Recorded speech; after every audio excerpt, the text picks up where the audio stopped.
نعیم اینجاست؟ گم شده. پیدا میشه. شاید. خبر داری ازش؟ نه. کی دیدیش آخرین بار؟ یادم نمیاد. بریم آگاهی یادت میاد؟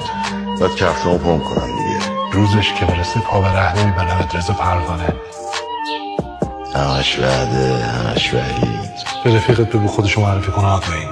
گفتم که نمیبینمش. اگه دیدیش. خب اگه دیدمش بگم به چه جور خودشو معرفی کنم. جرمش که زیاده ولی تو فعلا بهش بگو آدم روبایی. حالا کیو رو بوده؟ یکی از متهمای پرونده رو. نگو آدم روبایی، بگو حرومزاده روبایی.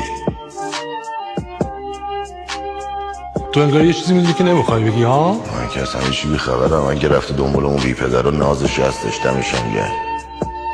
ببین رضا پروانه به شمعت بگو با زبون خوش بیاد آگاهی خودشو معرفی کنه.